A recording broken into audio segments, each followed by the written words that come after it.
And so for ladies too, for what you think you want is not a good lens to look through neither. What you think you Listen. want. What you once you learn what a marriage is all about, then Yes. what you want is right because you know Yes. what you want, you know what's right. Yes. And don't even deviate from that because then if you deviate from it, what you want is wrong again.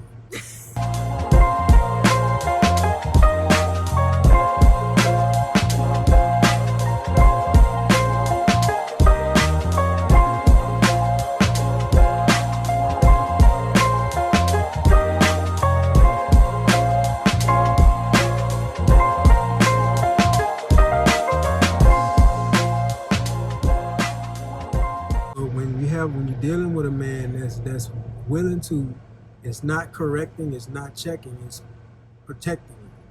If a man is willing to say certain things about what may seem like correcting you, that's his way of protecting you. Because men, a man with a good head on his shoulders gonna think a lot more logically than any woman.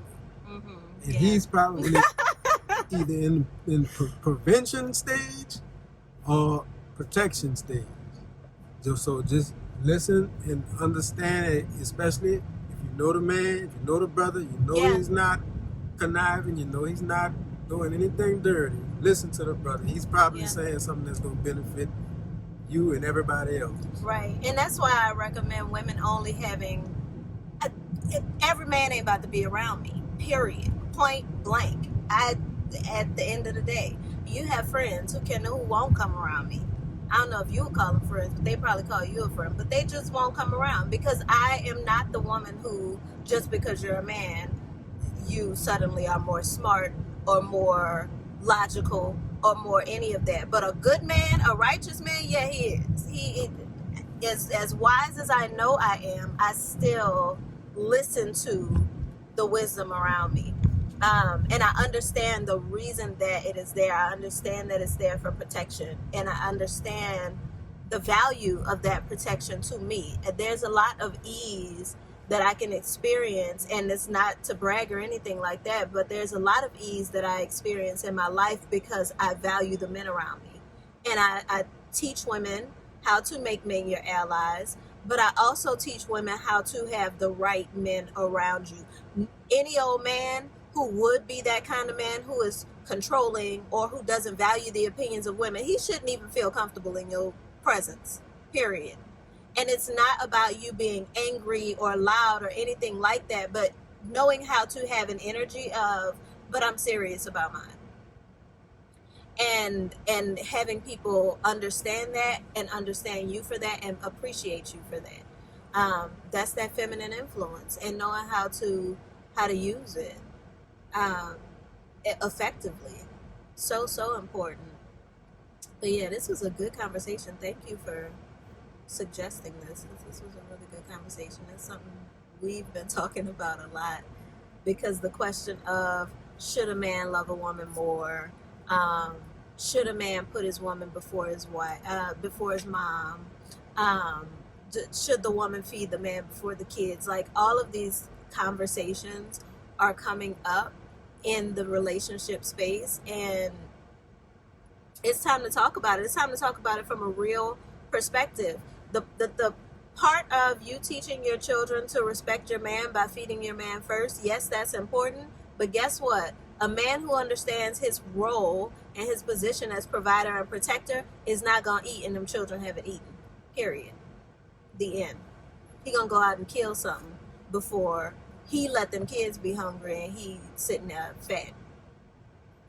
As far as who cooks for the children, man, look. Listen. Look. Who gotta eat? All of us. The children cook for themselves. I cook.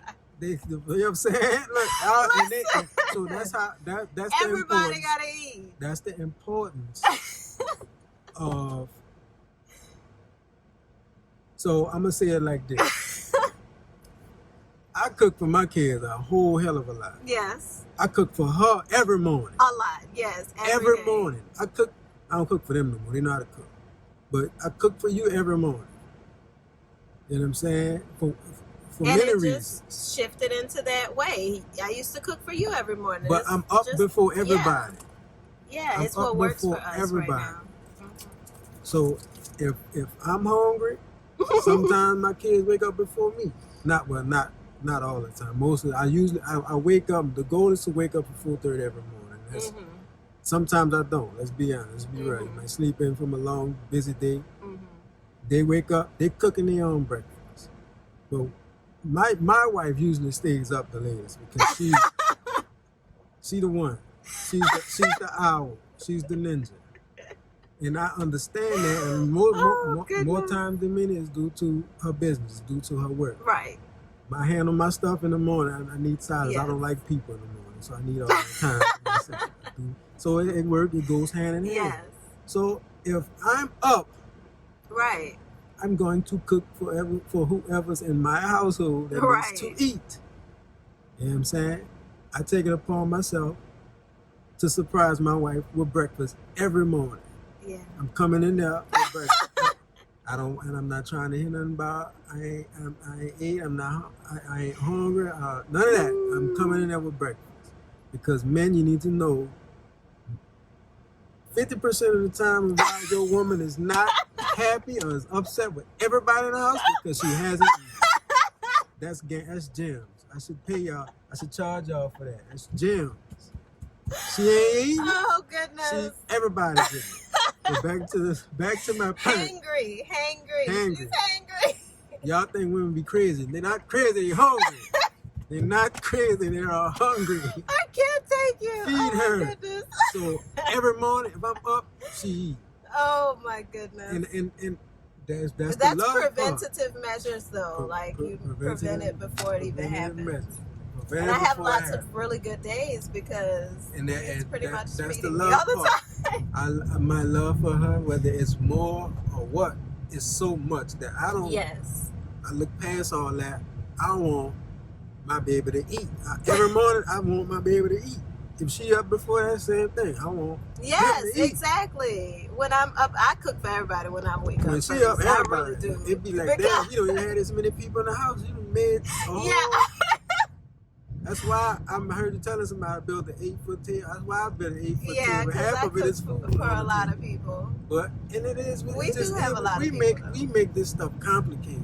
We make it complicated. I think in because general. when we hear about cliches and all that type of stuff, our natural way of being will make everything. I'm up first. I'm cooking. That's common sense. You know what I'm saying? And not keeping record like, oh, I cooked yesterday and I cleaned up the day before. Yeah, what? We let roles in our man. If I can't stand junk, I don't like it. If I'm not going clutter, I'm not going to last 2 seconds in it. So what I'm gonna do? Wait 4 extra seconds for somebody else to come cleaning it? No, I'm about to start cleaning this up right now before I go crazy. That's with me. I'm crazy if it's messy or if I don't get no sleep. That's when I'm crazy. But yeah, I mean, just you be self-sufficient too. That's just a part of it. Just be self-sufficient first, and the rest of it will just mold around you. Yes, and I self-sufficient people are able to create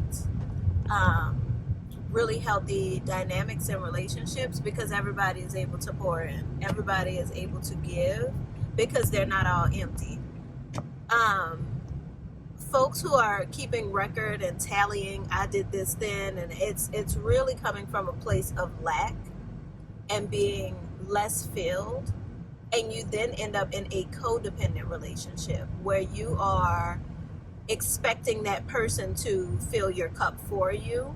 And then when they don't, you feel slighted. You feel like you're always the giver and they're always taking, or something along those lines. When really, it's important. The scripture says to love our neighbors as we love ourselves. And then also further down in Ephesians 5, it's saying for men to love their wives as their own bodies. A lot of people are not taking the time to take care of themselves, but they're taking care of other people. And then we, especially as women, we overgive in hopes that that person will see You're giving, giving, giving, giving, and it'll come back to you. And in ways it does come back.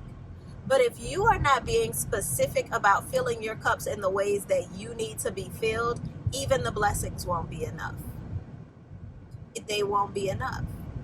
It'll be, you know, it happened today, it's gone tomorrow. You won't be able to live in and savor that joy because you're surviving on crumbs. You're running on fumes. This was really a needed conversation. I hope it helps somebody. I trust it. You Most look likely nice, it I'm did. just I'm saying. thinking, see, that's how you do it. I think it, you see it. What, that you look nice? You do look nice. You do look nice. That's what I'm saying. I'm thinking you look nice and you said it to me. Mm. That's how I go. That's the benefits of it. That's the see. It's the benefits of loving each other more. Yes. 'Cause And that's I what it all mean, I boils really down to. feel like it's like that close. Like it's hair thin, but it's the difference is there. The difference is really in. And not to say that I wouldn't like, you know, give a kidney to my husband or something like that. I surely would. But there are more. I love his mission probably more. I love him as a man, but I know that if he has to give up his life for me, I have to then carry on his legacy, period. Or for any reason. If he leaves for any reason, I'm the one that's tasked with being a steward of everything that we have built, of our children and all of it. So it's bigger than him. And that's the multiplying factor of the woman. With the love that he pours into me, I'm then able to multiply into his legacy. But if he didn't have that capacity to love me and love himself in that way, that he was focused on making sure that the tool that he's been given to grow his legacy, to grow himself as a man, to grow his life, to take care, nurture, educate his children, making sure that that tool is sharp, he has to have a high level of love there to make sure that the gift that he's been given to grow his life is operating at max capacity as best as I possibly can. And that's because he takes care of himself in that way. So I've said it before, ladies, you know how a man will love you by the way he loves himself. And I don't mean arrogant self-love at all. Loving yourself is checking and correcting yourself too. And honestly, a woman who you were talking about earlier, you know, it's not a check, it's not correction, it's protection. A woman who really wants to be loved well wants to be corrected. And I realized that coincided for me. Deciding that I was going to allow myself to be loved well, and then also saying if people in general, it didn't have to be you, my parents, or anybody sees me going outside of the laws of God, correct me immediately.